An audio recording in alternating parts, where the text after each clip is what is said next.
As many of you know, I've embarked on many different ventures, and all of them have turned into adventures. I did not stick with all of them. As a matter of fact, my first venture was with my best friend from college, and we started a tampon and pad business where we called it Perfect Timing. And basically, the concept was that you didn't have to go to the store to purchase sanitary napkins or tampons any longer because we would just automatically deliver your needs to you every month. It was an amazing idea to us, but I think we didn't study the target market well enough or even just profit margins in general, so it fluked. It fluked so badly. It was a great idea, and we laid the foundation so strong.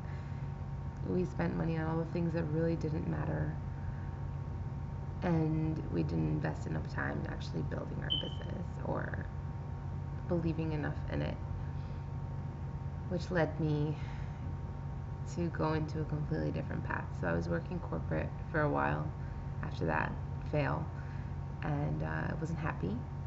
I was working a lot of hours. I was making great money, but I was miserable. I felt like a workhorse. I felt like I didn't have to use much brain power, and I wasn't passionate about what I was doing, and I felt like I was dead. I didn't feel alive, and I didn't feel like I had a passion or drive for anything that I was doing. It was as if I was existing and I was not living, and it wasn't enough, and it ate at me, and it affected me, and I had to dig a little deeper, and it took time, and the fact that it was taking so long created so much anxiety. And I never listened when people told me that you will eventually figure out what you're meant to do, so don't feel anxiety about it. The fact that you're constantly stressing that you're not where you want to be or that you're not doing something you love is actually getting in the way of you getting there.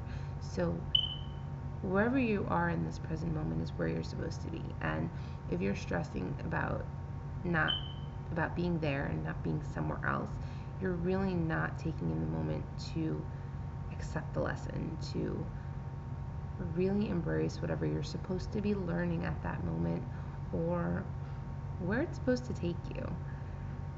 So don't do what I did. I did waste a lot of time doing that. And when I stopped doing that and I started embracing my present and just working on a better future and finding what it was I loved to do, I found what I loved to do.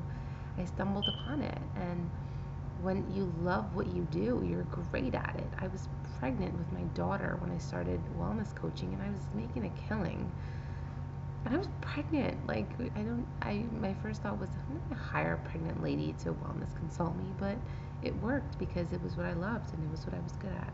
So I urge you to just dig a little deeper and have patience and don't stress out because your answer will come to you eventually, but it's the stress that keeps you farther from that answer. It's the anxiety that you build that doesn't allow you to have a level of readiness to even embrace when that moment is supposed to come, when that enlightenment is supposed to happen. So prepare yourself because a lot is coming your way. God has bigger plans for you, and you will just do awesome when you figure it all out. And don't be scared because it is never a good enough reason to not do something. Be scared, but don't let it stop you.